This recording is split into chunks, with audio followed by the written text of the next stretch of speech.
السلام علیکم ورحمۃ اللہ وبرکاتہ. وعلیکم السلام ورحمۃ اللہ وبرکاتہ. مفتی صاحب کاروبار کے لیے کوئی وظیفہ بتا دیں, کام کے لیے اور اپنے مکان کے لیے بھی. اپنا مکان بنانا کوئی ضروری نہیں ہے, میرا اپنا ذاتی مکان نہیں ہے, تم مجھ سے وظیفے مانگ رہے ہو. کرائے پہ رہو, مزے اڑاؤ, اور کیا. اپنا مکان تو بے وقوف لوگ بناتے ہیں.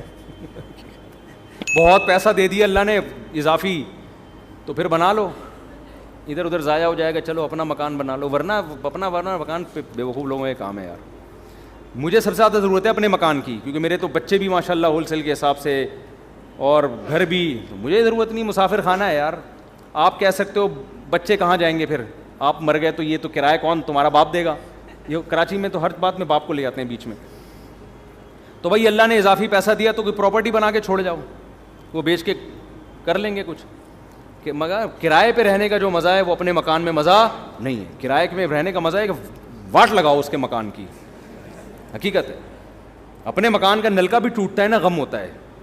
مالک مکان نے کروڑوں روپے لگا کے گھر بنایا, تم تھوڑا سا کرایہ دے کے اس میں انجوائے کرو, ٹھیک ہے نا. کئی سال کرایہ دیتے رہو گے, اس کے کروڑوں روپے پورے نہیں ہوں گے, اور تمہاری ایج پوری ہو جائے گی اور تم قبر میں چلے جاؤ گے. پھر تم بولو گے خام خامے میں نے کروڑوں روپے لگا کے اپنا ذاتی مکان میں خرچ کیا, مجھے کیا پتا تھا اتنے تھوڑے سے دن رہنا ہے. تو ہم تو جب بھی گھر میں جاتے ہیں ہم یہی سوچتے ہیں پتہ نہیں کل صبح اٹھیں گے نہ اٹھیں. کیا خیال ہے بھائی, زندہ رہیں گے نہ رہیں. ابے ان دیواروں سے کیا دل لگانا ہے یار, کیا دل لگانا ہے اینٹوں سے. میری اینٹ ہے, میری ٹائل ہے, بھاڑ میں جائے تیری اینٹ. زندگی ہے کتنی تھوڑی, بہت زیادہ جی لیے 80 سال نکال لیں گے. بول تو پراٹھے جس اسپیڈ سے ہم کھا رہے ہیں مجھے نہیں لگتا میں 80 سال تک رہوں گا. صحیح ہے نا.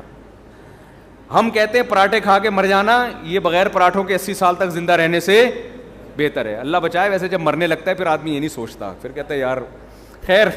وہ ہے نا, ایک آدمی کہتا تھا اللہ زندگی سے موت ہی بہتر ہے. بار بار کہتا تھا تو کوئی درخت پہ چڑھ کے کسی نے رسی پھینک دی, اور یہ اس نے رسی دیکھی, دعا مانگ رہے ہیں اللہ زندگی سے موت ہی بہتر ہے. تو جب پھندا دیکھا نا, اس نے کہا یہ کیا ہے. اوپر سے آواز آئی, اے میرے بندے میں اللہ ہوں, میں نے تیری دعا سن لی ہے, تو یہ پھندا گلے میں ڈال, میں کھینچ لوں گا اوپر تجھے. تو کہتے ہیں اللہ یہاں تو کوئی مذاق بھی نہیں کر سکتا.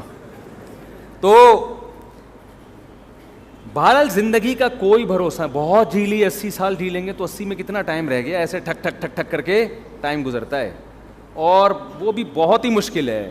اگلے سال کا بھروسہ نہیں ہے یار. تو کیا میرا مکان, میری گاڑی, میری سے بیوی ہونی چاہیے آدمی کی. اس میں آدمی غیرت کا تقاضا یہ ہے کہ اس میں یہ باتیں نہ کرے. باقی مکان مالک کا ہو, رہے گا کون, ہم رہیں گے. یہ تو فائدہ ہے نا. پیسہ اس کمبخت نے لگایا, بے وقوف نے, رہ کون رہا ہے, مزے آپ اڑا رہے ہو. صحیح ہے نا. اور کرایہ دار دیکھو, مالک مکان کے گھر کی جو واٹ لگاتے ہیں اس کا اپنا مزہ ہے, لگانی نہیں چاہیے لیکن وہ ساری ریپیئرنگ وہ کر رہا ہوتا ہے آخر میں. اور پھر لوگ کہتے ہیں وہ نکال دے گا تو کہاں جائیں گے, کوئی بات نہیں, اگلی گلی میں چلے جاؤ. وہ بھی مسافر خانہ, یہ والی گلی, وہ والی بھی, وہاں سے بھی لاش اٹھے گی ایک دن, جنازہ وہاں سے بھی. بلکہ کرائے کے گھر میں اور آسانی ہے کہ جہاں چاہو رہو. اب دیکھو میرے پاس آپشن ہے, میں لاہور میں جا کے رہوں, کہ میں فیصل آباد میں جا کے رہوں, کہ میں اسلام آباد میں جا کے رہوں. میرے پاس آپشن ہے. جن کا ذاتی گھر ہے ان کو تو بیچنے میں اتنا ٹائم لگے گا. ہم نے ادھر نوٹس دیا بھائی ہم جا رہے ہیں, اور پتلی گلی سے نکل لو. مسافر خانہ ہے, چلتے پھرتے ہی مر جاؤ گے بھائی. تو کہیں بھی ہمارا اسٹے نہیں ہے. یہ رہنے کی جگہ بے وقوفوں کے رہنے کی جگہ ہے. جو دنیا کا پرلے درجے کا انٹرنیشنل بے وقوف ہے, گدھا ہے, وہ اس دنیا کو سمجھتا ہے کہ رہنے کی جگہ جس میں تھوڑی سی سینس ہے نا, پی کے نہیں آیا ہے, اس کو پتہ ہے یہ رہنے کی جگہ نہیں ہے, دل لگانے کی جگہ نہیں ہے. یہ بے وقوف اور گدھے ہیں جو ان اینٹوں سے دل لگاتے ہیں. پھر بھی میں کہتا ہوں بہت پیسہ ہے تو بنا لو. ایسا نہ ہو جن کا بنا ہوا گھر ہے وہ پھر کہیں کہ ہمیں بیوقوف کہہ دیا مفتی صاحب نے. ان کے بارے میں تعویل کرتا ہوں کہ ان کے پاس اتنا پیسہ تھا کہ انہوں نے کھا بھی لیا, پی بھی لیا, شادیاں بھی ہو گئیں, بچے بھی ہو گئے. اب ان کو سمجھ میں نہیں آ رہا ہے, انہوں نے کہا چلو گھر بنا لیتے ہیں. اس کا فائدہ یہ ہوگا کہ بچوں کے کام آ جائے گا پراپرٹی. حدیث میں یہ ترغیب ہے کہ اگر اللہ نے آپ کو پیسہ دیا, نہیں دیا تو ٹینشن نہ لو, اللہ پہ توکل کرو, اللہ نے آپ کو کھلایا, بچوں کو بھی کھلائے گا. لیکن صحیح حدیث ہے, اگر اللہ نے پیسہ دیا ہے تو پھر حدیث میں ترغیب ہے بچوں کے لیے چھوڑ کے جاؤ, بچوں کو لاوارث مت کرو. تو کچھ اتنا تھوڑا بہت بچا لیں بچوں کے لیے. اس کا طریقہ ہے پلاٹ لے کے ڈال دیں. سمجھتے ہو, پلاٹ لے کے ڈال دیں, اس کی قیمت زیادہ تیزی سے بڑھتی ہے. جب آپ مریں گے تو وہ بہت اوپر جا چکا ہوگا, بچوں کے کام آ جائے گا.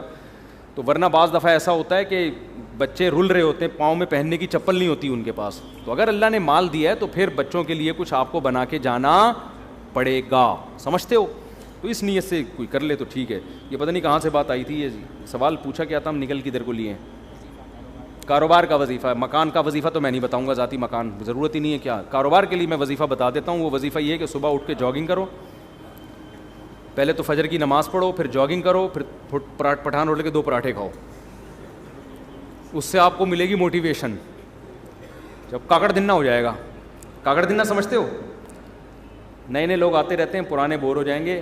دیکھو قوالی جب شروع ہوتی تھی نا, شروع میں آرام آرام سے چلتا ہے, قوالی میں آرام آرام سے چلتا ہے نا, ایک ہی سر میں ہوتے ہوتے پھر کاکڑ دنہ ایک دم جوش میں آتا ہے.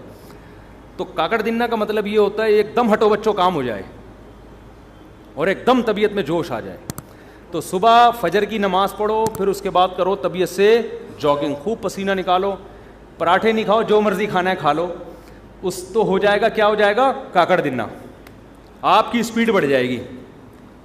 پھر آپ پلاننگ کرو میں نے کرنا کیا ہے, اور تہجد میں 2 رکعت پڑھ کے اللہ سے دعا بھی مانگ لو کہ اللہ مجھے رزق دے. حدیث میں آتا ہے اللہ تعالیٰ رات کے آخری حصے میں آسمان دنیا پہ آ کے کہتے ہیں حل میں مسترزقن ارزق لا, کوئی ہے روزی طلب کرنے والا, میں اس کو روزی دوں. تو وظیفوں میں ٹائم ضائع کرنے کے بجائے اس وقت 2 رکعت پڑھ کے اللہ سے کیا مانگ لو, روزی مانگ لو.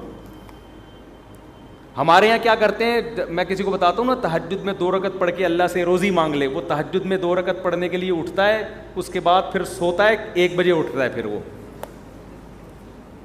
تو اللہ کیا کہے گا, مانگ تو روزی رہا ہے, کام سارے نحوست والے کر رہا ہے. روزی کو دھکا دینے والی بات ہے نا. جو 1 بجے سو کے اٹھے گا, اور کراچی میں 2 بجے کسی کو فون کرتا ہوں, کہتے ہیں میں ناشتہ کر کے آ رہا ہوں, دوپہر 2 بجے میں کیا کر کے آ رہا ہوں, ناشتہ کر کے آ رہا ہوں. تو کاروبار گیا کہاں, تیل لینے. آپ کہہ سکتے ہو کہ میں فجر کے بعد جاگنگ کر کے رات کو تہجد میں 2 رکعت پڑھ کے اللہ سے دعا مانگوں گا, پھر فجر کے بعد جاگنگ کروں گا, پھر آپ کے مشورے پر 2 پراٹھے کھاؤں گا. اور کاکڑ دنہ 2 پراٹھے, یہ ویسے ہی کہہ رہا ہوں میں, مزہ آتا ہے کہنے میں یار, پتہ نہیں کیوں پراٹھے میں. باقی آپ جو مرضی کھاؤ, پراٹھے تو نقصان دیتے ہیں لیکن جو مرضی کھاؤ.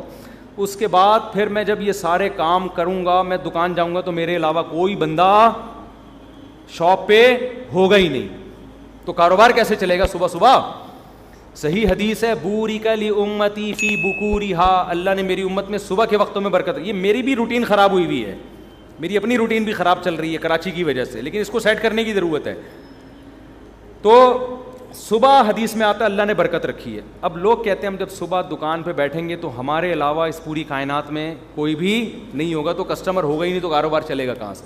تو بھائی صبح اٹھنے کا مطلب ضروری نہیں کہ دکان پہ جا کے بیٹھ جائیں. صبح آپ کاروبار کی پلاننگ کرنا شروع کر دیں بیٹھ کے. آپ انٹرنیٹ پہ بیٹھ جائیں کہ یار کیا چیز پروڈکٹ مارکیٹ میں چل رہی ہے جو سستی اٹھا کے مہنگی بیچ سکتا ہوں. کاروبار کا مطلب دکان میں بیٹھنا تھوڑی ہوتا ہے,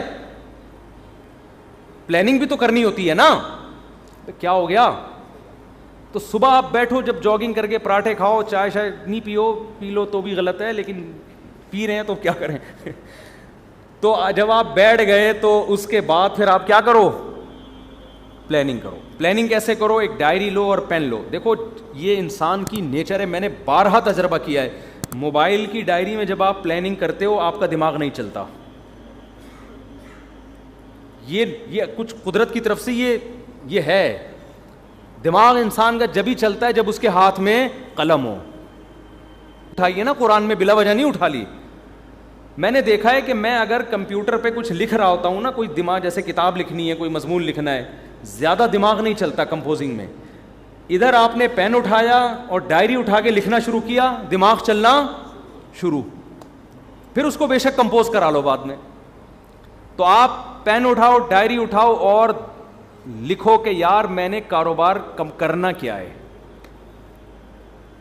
ہو سکتا ہے 6 ہفتے تک آپ سوچتے ہی رہو اور آپ کی سمجھ میں کچھ بھی نہ آئے. تو پھر آپ یہ سوچو کہ میں اپنی سمجھ میں لانے کے لیے کیا کرنا ہے پہلے میں نے, کہ میری سمجھ میں کچھ آئے. تو آپ یہ جملہ لکھو گے سوچ بچار کے کہ یار اس کے ماہرین سے میں نے مشورہ لینا ہے. سمجھتے ہو میں نے کیا کرنا ہے, کباڑ کا کام ہے آپ کا, تو کباڑ کے ماہرین سے کیا کرنا ہے, مشورہ لینا ہے. وہ مشورہ دیں گے نہیں آپ کو. پاکستان میں ایسا ہوتا ہے کہ کسی کو کوئی بزنس آتا ہے تو مشورہ دے گا نہیں, دے گا تو غلط مشورہ دے گا. جب آپ اس کے پاس جاؤ گے کہ کاروبار چل ہی نہیں رہا, رو رہے ہیں یار ہم تو کچھ ہے ہی نہیں, حالانکہ کروڑوں روپے کما رہا ہوگا, اس کو یہ ہوگا کہ یہ بھی نہ شروع کر دے کہیں. تو پھر آپ نے یہ لائن کا اضافہ کرنا ہے کہ مشورہ نہیں لینا, اس کو کاروبار کرتے ہوئے میں نے دیکھنا ہے. تو شیر شاہ مارکیٹ میں جاؤ, دیکھو کباڑ والے کیا خریدنے ہیں, یہ سارا سروے کرنا ہے میں نے. یہ سب چیزیں ڈائری میں, جو چیز سمجھ میں نہیں آ رہی تو وہ سمجھ میں کیسے آئے گی اس کے لیے الفاظ لکھو, سمجھتے ہو؟ اس سے انشاءاللہ وہ جو آپ نے تہجد میں دعا مانگی تھی اس کے اثرات ظاہر ہونا شروع ہو جائیں گے. تو تمہارا باپ بھی کرو. پاکستان میں جس کو کاروبار نہیں کر رہا نا وہ دنیا کا بہت بڑا بیوقوف ہے. یہاں گورے آ کے کر رہے ہیں کاروبار. ایک گورا کراچی میں ہے, اس کا کبھی میں انٹرویو لوں گا انشاءاللہ, مسلمان ہوا ہے وہ. اس نے کہا ہے کہ کراچی جس کی آبادی کتنے کروڑ ہو گئی, 2.5-3 کروڑ, وہ تو گورنمنٹ غلط وہ بتاتی ہے, زیادہ آبادی ہے, 1-8 کروڑ تو ہمارے گھر کے افراد ہوں گے. تو اتنی آبادی ہے. مجھے ایسا لگتا ہے کراچی کی جو آبادی کو کاؤنٹ کیا, میرے بچے نکال کے کاؤنٹ کیے ہیں ان لوگوں نے, مجھے ایسا لگتا ہے. تو اتنی بڑی آبادی میں تو بھی اگر کسی کا بزنس, یورپ تو ترستا ہے ایسی آبادی کے لیے, سمجھتے ہو؟ گورے ترستے ہیں یار ہمیں ایسا کراؤڈ ملے کہیں ہم بزنس کریں. یہاں گورے آ کے کروڑ پتی بن گئے ہیں کراچی میں. تو کراچی میں اگر کسی کا کاروبار نہیں چل رہا ہے اس کا مطلب وہ کاروبار کے علاوہ دنیا کا کوئی اور کام کر لے, وہ پھر کہیں بھی نہیں چل سکتا.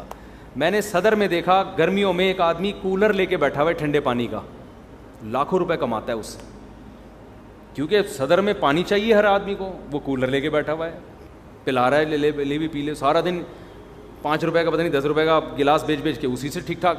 گنے کے رس والوں نے پراپرٹیاں خرید لی ہیں یہاں پہ, گٹکے والے بحریہ ٹاؤن میں گھر لے رہے ہیں. جب آبادی زیادہ ہوتی ہے تو بزنس چھانگا مانگا کے جنگلات میں تھوڑی ہوگا, بزنس تو یہی ہوگا. سبزی منڈی میں جا کے دیکھو کیسے کروڑ پتی, ٹماٹر بیچ کے ارب پتی بن گئے ہیں. تو کراچی میں تو آپ نے مائنڈ استعمال کرنا ہے, کھوپڑی استعمال کرنی ہے تو کھوپڑی بھی استعمال کرو, اور رات کو بیٹھ کے تہجد میں اللہ سے 2 رکعت پڑھ کے دعا مانگو. صبح دوڑو, اس لیے میں کہہ رہا ہوں کہ اگر صبح دوڑے نہیں تو پھر کیا ہوگا کہ سستی میں پڑے ہی رہو گے. شیر شاہ کون جائے کباڑ میں جا کے, اور اگر گئے تو کمر میں درد, گھٹنے میں درد. اور اس نے کہا کہ یار یہ ذرا اسٹیل تھوڑی سی اٹھائی, اور جس زاویے سے اٹھائی قیامت تک کے لیے ویسے ہی ہو گئے. ایک صاحب نے مجھے اپنا واقعہ سنایا, کہہ رہے میں حج کرنے کے لیے گیا, ان کی عمر 50 سے اوپر تھی, سچا واقعہ ہے. کہتے ہیں میں حج کرنے کے لیے گیا تو پہلے چکر میں رمل کرنا پڑتا ہے نا تھوڑا اکڑ کے, کہہ رہے میں نے یوں کیا تو میں یوں ہی ہو گیا, کیونکہ عادت ہی نہیں تھی ورزش کرنے کی, چلنے پھرنے کی.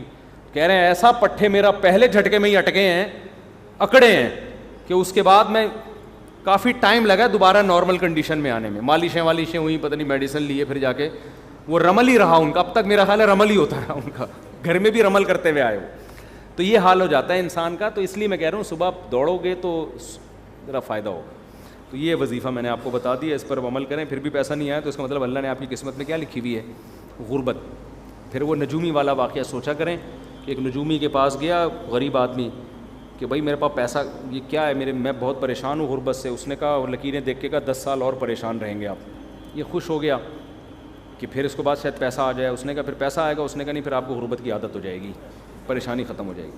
تو آپ اس طرح سے بزنس کریں, یا تو پیسہ آ جائے گا ورنہ آپ کو کھجل خواری کی عادت پڑ جائے گی. یہ بھی ٹھیک ہے, کیا خیال, اس کا اپنا مزہ ہے بھائی. یہ جو رات کو گٹر کے ڈھکن پہ بیٹھے ہوئے ہوتے ہیں, آپ کیا سمجھتے ہیں ٹینشن میں ہوتے ہیں بے روزگار لوگ؟ تو لائف کو انجوائے کر رہے ہوتے ہیں.